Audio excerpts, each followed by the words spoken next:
Hey guys, it's Cloudy. How are you all? Today we're back with another rant video. I haven't done a rant video in like 2 weeks because we've been really busy with all the first impression stuff, and I've been busy writing first impressions, taking screenshots. I've been screenshotting the crap out of new anime.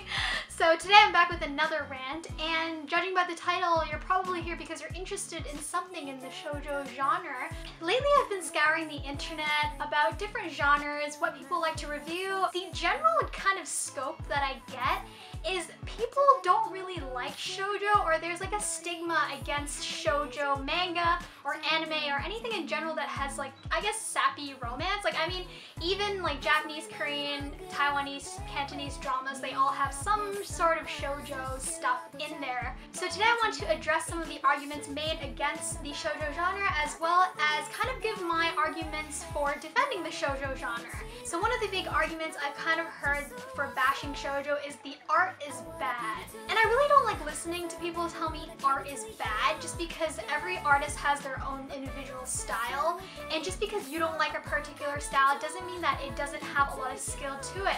I've seen people bash like professional mangaka when they can't even like draw. You shouldn't go around like bashing people for their art styles, because everyone draws differently. Like, you can emulate someone's style, but finding your own style in anything, any sort of craft or art, is one of the most difficult things in the world. I really think it comes down to personal preference for art style. I don't think that you should bash the art and necessarily bash the story, because they are two different things. A second really big argument people make against shoujo manga is that the heroines and the heroes are just really messed up. So the heroines are usually weak and spineless, and they're getting pushed around, and then the heroes are always like really dark and brooding or mysterious or just like jackasses, and somehow the girls end up falling for them. So I don't really think that the heroines are pushovers per se. Yes, a lot of them are, but I really don't think it's that the girls are weak and like really shy and pushovers themselves. Yes, some of them are more particularly quiet or perhaps reserved.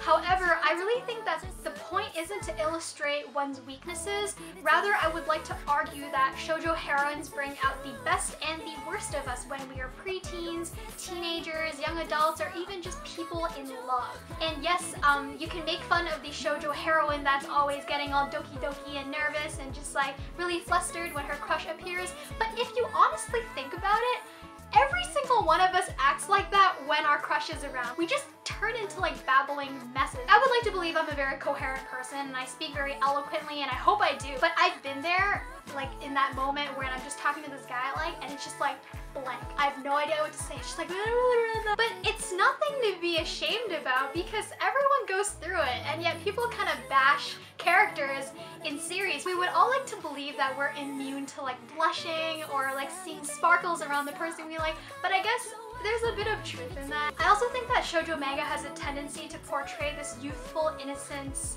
in first love. It's very different from, let's say, seinen or josei, or even one-shots that are very dramatic and heavily themed. Shoujo manga really tries to illustrate those first moments of first love, what it means to explore love. We look back at high school and the things that we stressed about in high school, and we think that those things are really overrated. So we read shoujo manga and we're like, wow, this is just really stupid. They're just going through these like mundane problems and just getting all like mushy about love. But honestly, when you were in that high school mindset, I honestly think that a lot of us were kind of going through those inner turmoil kind of things. How am I gonna muster up the courage to talk to my crush? What if I bump into them in the hallway? Where am I gonna sit when I eat for lunch? All of these things happen in shoujo manga, also kind of happen in real life for some people. And in my opinion, that's what I think makes shoujo manga relatable to a lot of girls. Also, I found that for a lot of shoujo manga, they will like internally reflect more than in shonen manga. This is not to say that shonen manga characters don't really like self-examine themselves. For shonen manga,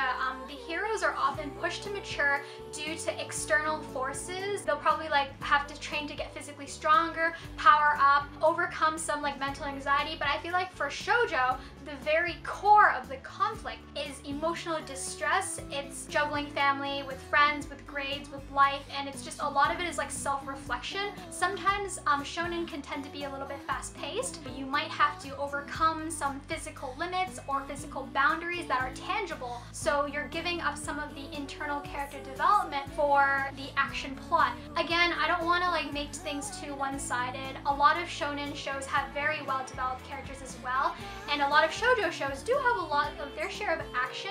I do agree with what people are saying when they tell me that shoujo is repetitive. Yes, you do have to sift through a lot of the repetitive romance tropes and cliches to get to the shoujo that is really good. Don't let some of the really like cheesy sentimental stories in shoujo turn you off from some of the really great series that actually kind of say meaningful things. The great thing about shoujo is that you're seeing characters mature and change and grow in regular everyday settings. It's kind of like slice of life. It's not every day in real life that we go through like fighting monsters and battles and waging wars, and it's because these settings are so mundane. These characters are really pushed beyond their own internal limits to kind of overcome whatever conflicts that are there. And I think a lot of the attitudes we see from like shoujo heroines, like being persistent even though you're really shy, trying to get out of your comfort zone to be more outgoing, being a little insecure about first love but wanting to take that jump anyways. All these little characteristics and attitudes are kind of things we can draw on and try to use in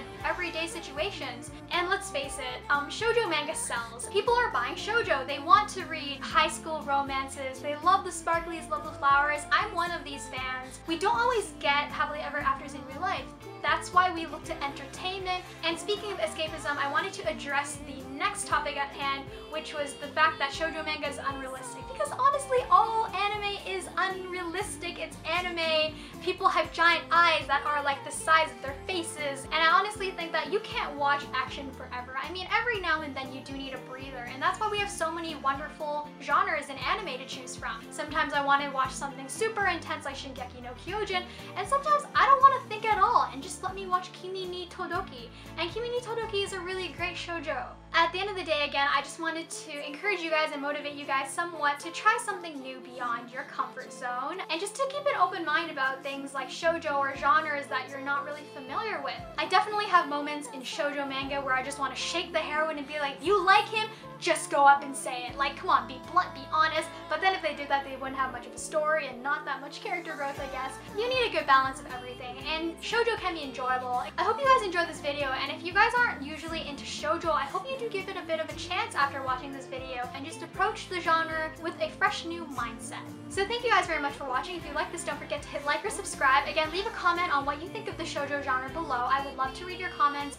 And the shoujo shonen battle is just kind of like an endless, timeless struggle, I think, between fans. At the end of the day, it's all anime, and all anime fans should just enjoy what they like to watch. So that just about wraps up the video, and don't forget to tune in throughout the week for regular Manga Mondays, more rants, new videos, new vlogs, and I will talk to you guys very soon. Bye!